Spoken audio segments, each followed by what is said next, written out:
ہرگز نہیں، ہرگز نہیں، ہرگز نہیں۔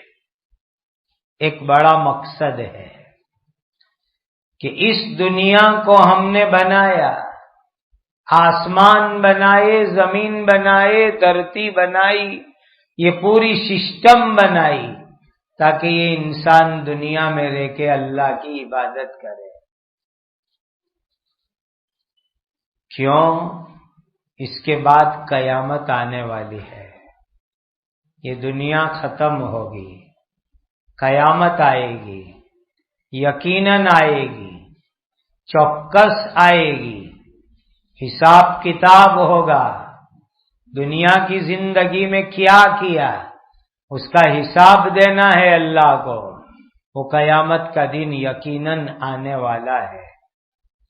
اس لیے ابھی دنیا کے اندر جو لوگ ایمان نہیں لاتے ہیں، غلط کام کرتے ہیں، کفر شرک کرتے ہیں، اے مسلمانوں ابھی ان کو جانے دو، یہ اچھے اخلاق مسلمانوں کو سکھائے جا رہے ہیں۔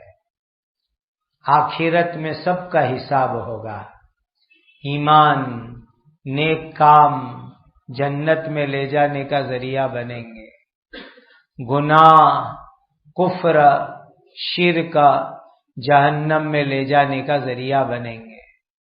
یہ دنیا لڑائی جھگڑے کی جگہ نہیں ہے، فتنے فساد کی جگہ نہیں ہے، ہنگاموں کی جگہ نہیں ہے۔ ایمان کی دعوت دے دی، جس کو قبول کرنا ہو کرے، جس کو قبول نہ کرنا ہو، ہم ان کو ایمان لانے کے لیے زبردستی نہیں کرتے۔ اسلام میں زبردستی نہیں، ایمان میں زبردستی نہیں، کلمہ پڑھنے میں زبردستی نہیں، جس کو خوشی سے دین قبول کرنا ہو کرے۔ اسی لیے فرمایا ان ربک هو الخلاق العلیم، یقیناً تمہارے رب وہی سب کو پیدا کرنے والے، سب سے زیادہ جاننے والے ہیں۔ اللہ ہی سب کو پیدا کرنے والے، اللہ سب کو جاننے والے ہیں، کون کیا کرتا ہے، کیا بولتا ہے، کیا کماتا ہے، کیسی زندگی گزارتا ہے، اللہ سب کو وہ جانتے ہیں۔ اسی لیے اس کے مطابق قیامت میں حساب ہوگا۔ دنیا میں کوئی ایسا نہیں ہے جو یہ کہہ سکتا ہو کہ میں سب کو جانتا ہوں، کسی کے پاس سب کا پورا نالج، علم نہیں ہے۔ ایک اللہ کی ذات ہے کہ جو اللہ سب کو اچھی طریقے سے جانتے ہیں۔ وَلَقَدْ آتَيْنَاكَ سَبْعًا مِّنَ الْمَثَانِي وَالْقُرْآنَ الْعَظِيمَ، اور اے نبی پکی بات یہ ہے کہ ہم نے تم کو 7 آیتیں جو بار بار پڑھی جاتی ہے، اور ان 7 آیات کو عظمت والا قرآن بھی کہا جا سکتا ہو، دے رکھا ہے۔ سبحان اللہ۔ سورہ فاتحہ کی کتنی بڑی فضیلت بتلائی، الحمد شریف کی۔ الحمد شریف میں 7 آیت ہے، چھوٹی سی سورت ہے اور 7 آیت ہے، اور یہ 7 آیت الحمد شریف کی ایسی ہے کہ پورے قرآن کے اندر جو علم اللہ نے بیان کیا اس کا نچوڑ اور خلاصہ اللہ نے سورہ فاتحہ میں الحمد شریف میں بیان کر دیا۔ پورے قرآن کا نچوڑ الحمد شریف میں۔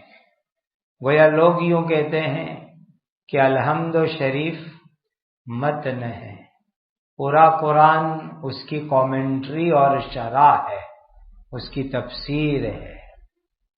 پورے قرآن کا نچوڑ الحمد شریف میں آ جاتا ہے 7 آیت میں۔ تو اللہ تعالی نے حضرت نبی کریم صلی اللہ علیہ وسلم کو جو بڑی بڑی نعمت عطا فرمائی، اس میں ایک بہت بڑی نعمت یہ عطا فرمائی کہ الحمد شریف جیسی مبارک صورت عطا فرمائے جو بار بار ہر نماز میں پڑھی جاتی ہے. کوئی بھی نماز پڑھو، فرض، سنت، نفل، وتر، ادا، قضا، عید، کوئی بھی نماز پڑھو الحمد شریف پڑھو، بار بار پڑھو الحمد شریف. کتنی بڑی برکت والی یہ 7 آیت ہے. حدیث پاک میں فرمایا الحمد شریف شفا ہے. آدمی الحمد شریف کو ثواب کی نیت سے پڑھے، شفا کی نیت سے پڑھے، اللہ ثواب بھی دیں گے، شفا بھی عطا کریں گے. پورے قرآن کا نچوڑ اس میں اللہ نے بیان فرما دیا، اتنی بڑی چیز عطا فرمائی. اور الحمد شریف کو اتنے زبردست میننگ، معنی، مطلب اللہ نے رکھا کہ اس کو عظمت والا قرآن بھی کہہ سکتے ہیں. یعنی قرآن تو ہے ہی ہے، لیکن الحمد شریف یہ بھی ایک چھوٹا سا قرآن ہے، سمجھو عظمت والا قرآن ہے. اور بعض لوگوں نے کتنی اچھی ایک بات کہی سمجھانے کے لیے کہ پورے قرآن کا خلاصہ الحمد شریف میں، الحمد شریف کا خلاصہ بسم اللہ الرحمن الرحیم میں، بسم اللہ الرحمن الرحیم کا خلاصہ بسم اللہ کی با میں. اسی لیے کہ با عربک گرامر کے اعتبار سے، عربی نحو کے اعتبار سے جوڑنے کے معنی کے لیے آتا ہے. اور پورے قرآن کا مقصد ہے مخلوق کو خالق کے ساتھ جوڑ دینا. خالق مخلوق جڑ جاوے، بندہ اللہ سے جڑ جاوے، انسان اپنے مالک سے جڑ جاوے. تو کہا با اتصال جوڑ کے لیے آتی ہے، اور پورے قرآن کا نتیجہ ہے کہ بندہ اللہ سے جڑ جاوے. تو پورا قرآن اس کا خلاصہ الحمد میں، الحمد کا خلاصہ بسم اللہ الرحمن الرحیم میں، بسم اللہ کا خلاصہ صرف با میں. با جوڑ، اللہ سے جوڑ پیدا کر لو، کام ہو جائے گا. اور بعض لوگوں نے ایک قدم آگے چل کے کہا کہ پورے قرآن کا خلاصہ بسم اللہ کے با میں جو نیچے نقطہ ہے، بے کے نیچے ایک نقطہ، اس ایک نقطے میں پورے قرآن کا خلاصہ ہے. اسی لیے کہ الگ الگ نقطے والے حروف ہیں. یا کے نیچے 2 نقطے پڑتے ہیں، تا کے اوپر 2 نقطے پڑتے ہیں، بڑی شین میں 3 نقطے پڑتے ہیں، با کے نیچے 1 نقطہ پڑتے ہیں. ایک نقطے کا میننگ ہے ایک اللہ کی توحید کا یقین پیدا کر لو. یہ پورے قرآن کا نچوڑ آ گیا کہ پورے قرآن کا نچوڑ بسم اللہ کے با کے 1 نقطے میں. ایک نقطہ بتلاتا ہے ایک اللہ کی وحدانیت، توحید کو اپنا لو. کوئی آدمی پورا قرآن پڑھے اور توحید نہ ہوئے تو کچھ بھی حاصل نہیں ہے. اصل دعوت قرآن کی توحید ہے، ایک اللہ کی بندہ عبادت کرنے والا بن جاوے. اسی لیے فرمایا کہ والقرآن العظیم، یہ الحمد عظمت والا قرآن ہے. لا تمدن عینیک الی ما متعنا بہ ازواجا منہم ولا تحزن علیہم واخفض جناحک للمؤمنین. ان کافروں کی الگ الگ جماعت کے لوگوں کو،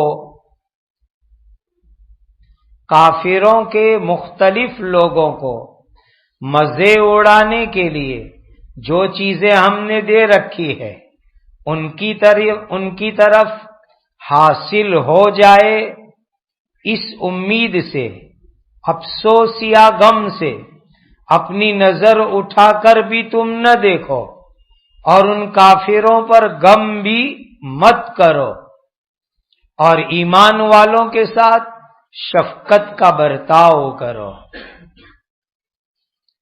یہ آیت حضرت نبی کریم صلی اللہ علیہ وسلم کو سنا کر قیامت تک آنے والی امت کو سنانا ہے.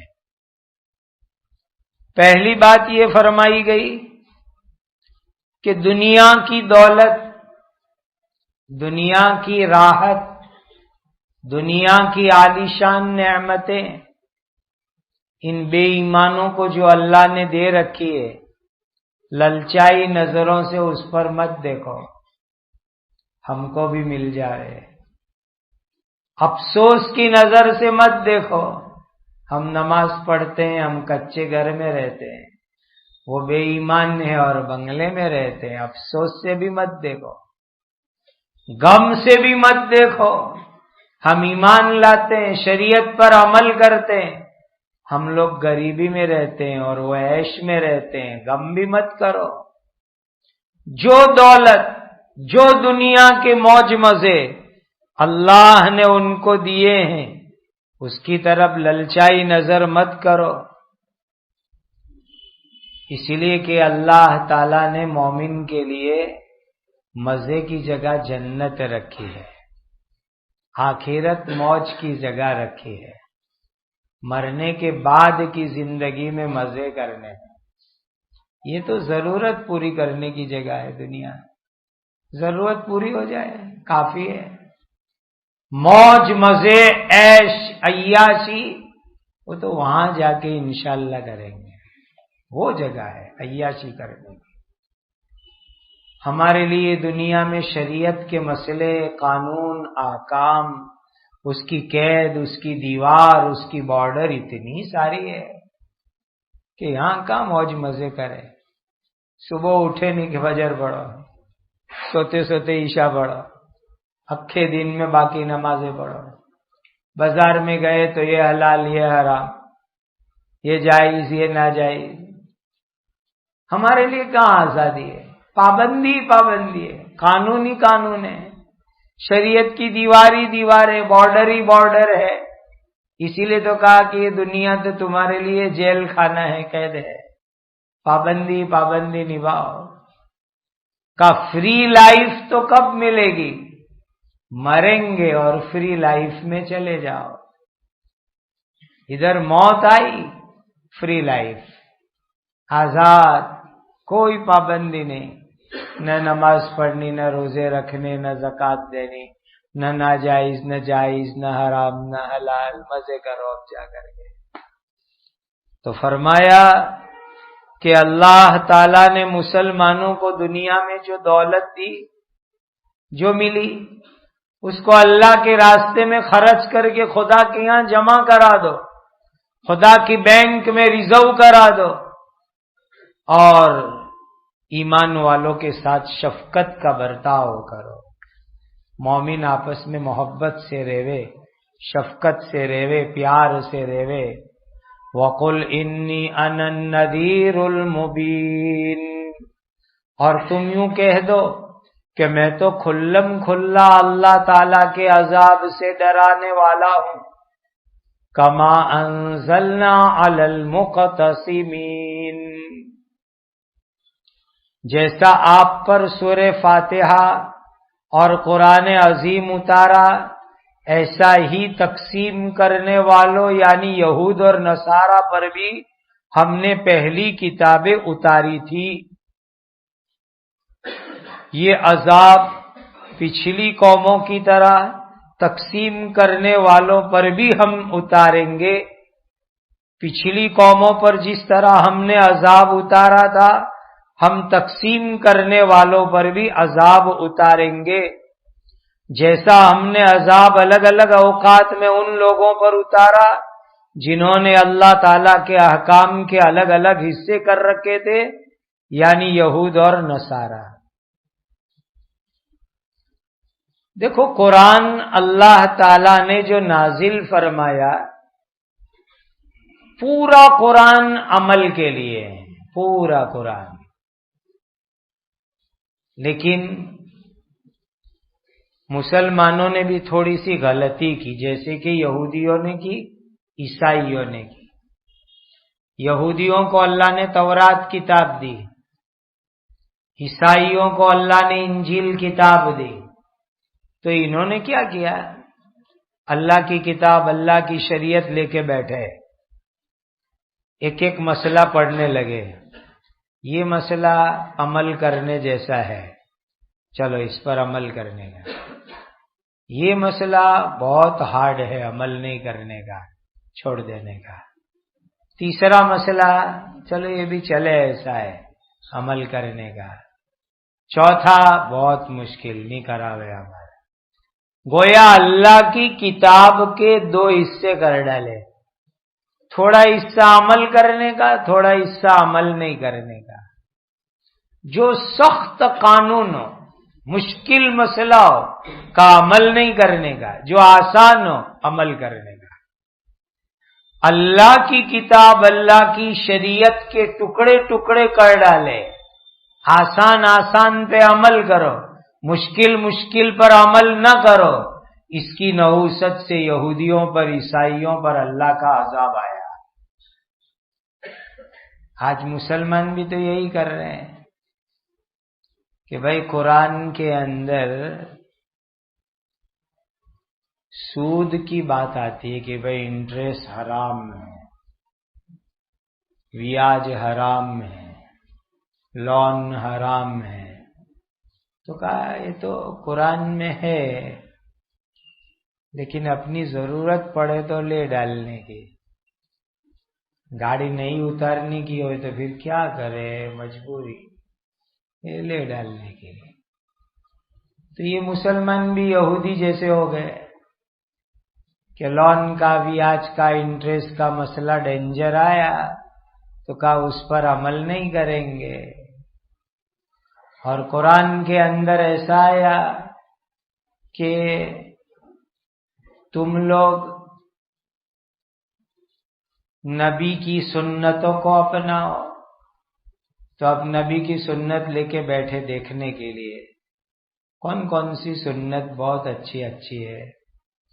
تو کہا اللہ کے نبی صلی اللہ علیہ وسلم جو ہے نا دعوت قبول کرتے تھے.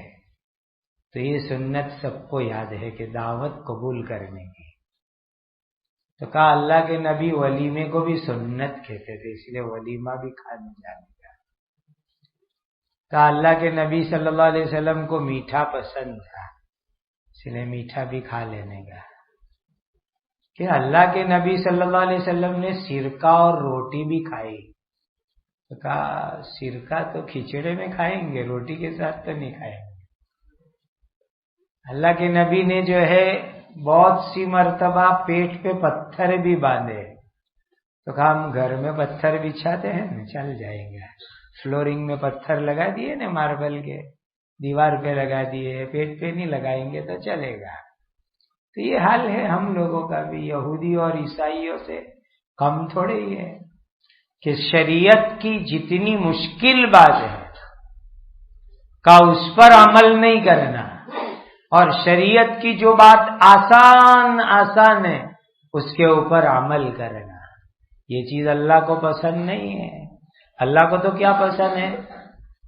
یا ایھا الذین آمنوا ادخلوا فی السلم کافہ. پورے اسلام پر عمل کرو، پورے قرآن پر عمل کرو، پورے دین پر عمل کرو، پوری شریعت پر عمل کرو. یہ اللہ کو پسند ہے. یہ دین کو ٹکڑے کرنا، پیس بنانا، یہ اللہ کو پسند نہیں ہے. الذین جعلوا القرآن عضین.